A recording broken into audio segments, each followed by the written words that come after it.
The 15.5 centimeters Bandkanon 1, or Bkan 1, was a formidable Swedish self-propelled artillery piece developed by Aktiebolaget Bofors and deployed by the Swedish Army from 1967 to 2003.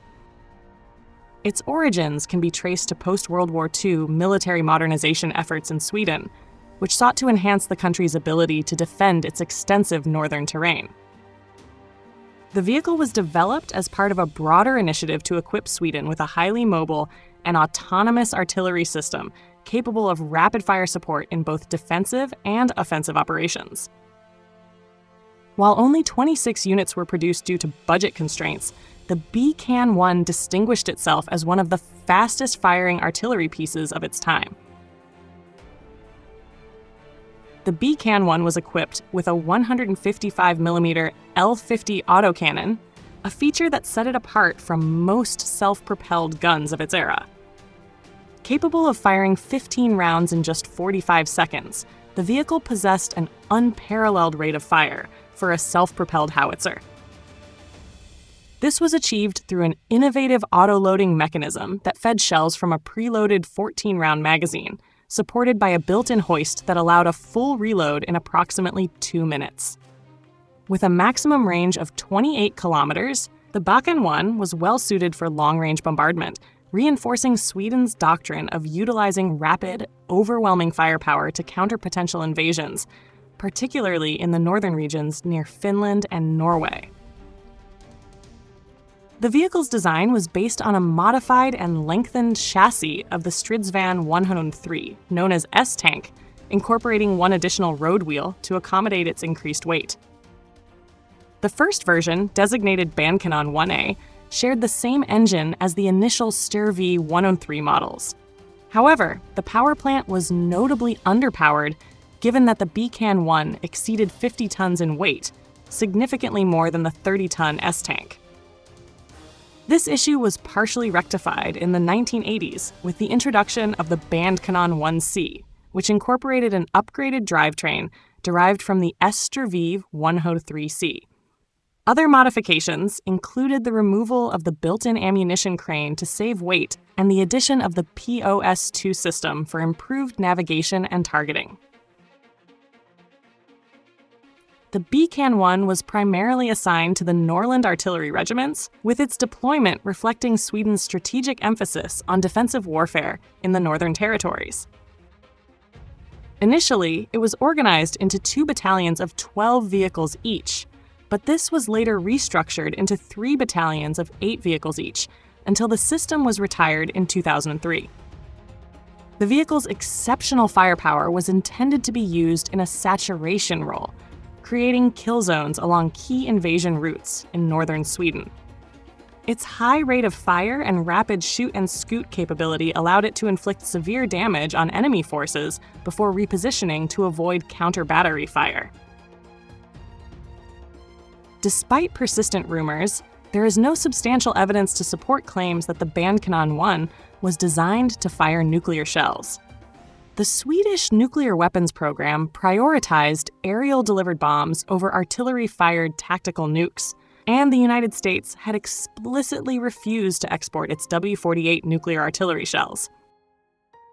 However, some theories suggest that the Bkan 1 may have been considered for chemical munitions deployment, given Sweden's focus on asymmetric defense against larger adversaries.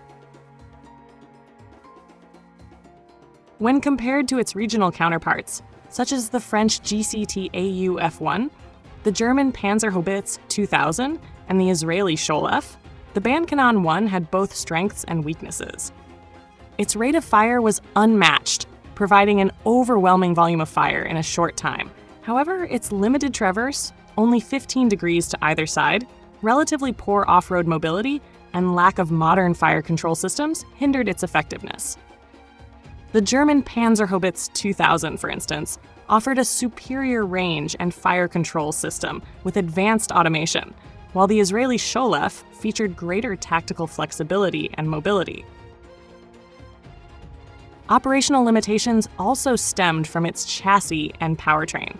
While the Sturv 103's high-drop pneumatic suspension system gave the Bkan 1 decent road mobility and neutral steering, Its overall speed was mediocre at 30 kilometers per hour in both forward and reverse directions. The vehicle struggled in soft terrain, suffering substantial momentum loss when climbing inclines, and its turret's limited traverse restricted its ability to respond dynamically in fluid combat situations. In contrast, the French AUF-1 had a fully rotating turret and better adaptability in modern combat scenarios. Despite these drawbacks, the Bandkanon 1 remained a valuable asset within Sweden's defensive strategy for several decades. Its ability to unleash a devastating salvo in under a minute made it a force multiplier in static defensive positions, where rapid bombardment was crucial. However, with advancements in artillery technology and the increasing importance of precision-guided munitions, the system was eventually deemed obsolete and retired in 2003. Modern self-propelled artillery systems, such as the Archer artillery system developed by BAE Systems Bofors, have since replaced the Bkan 1, offering enhanced mobility, precision, and networked warfare capabilities. The legacy of the Bandkanon 1 endures in modern artillery doctrine. Its design philosophy of high volume, rapid response firepower has influenced subsequent Swedish artillery developments. The Archer system, for instance, carries forward the idea of rapid engagement, leveraging automation and modularity to deliver accurate and sustained barrages with minimal crew requirements. Unlike the Bkan 1, the Archer is wheeled, improving mobility and deployability in contemporary combat scenarios. This evolution marks a transition from raw firepower to a balance of speed, precision, and survivability. In addition to its military impact, the Bandkanon 1 remains a subject of interest among military historians and armored vehicle enthusiasts. Its unique approach to self-propelled artillery, prioritizing rate of fire over other capabilities, sets it apart from other Cold War-era designs. Several surviving units are preserved in Swedish military museums, serving as a testament to the country's commitment to self-reliant defense development. The vehicle's radical departure from conventional artillery doctrines also underscores Sweden's innovative approach to warfare, demonstrating a willingness to experiment with unconventional solutions to national defense challenges. Looking forward, the principles embodied by the Bandkanon 1 continue to shape Swedish military planning. The integration of automation, firepower, and mobility remains a core aspect of modern self-propelled artillery design. While the Bkan 1 itself is now a relic of the past, its influence persists in the development of next-generation artillery systems that aim to combine rapid reaction times with precision strike capabilities. In conclusion, the Bandkanon 1 was a unique and formidable self-propelled artillery piece, notable for its unmatched rate of fire and integration into Sweden's strategic doctrine of defensive warfare. While its limited production and design constraints prevented it from becoming a global benchmark, it nonetheless served an important role in Swedish defense during the Cold War and beyond. Its legacy endures in the continued emphasis on rapid, high-volume firepower in Swedish artillery doctrine, as seen in modern systems like the Archer.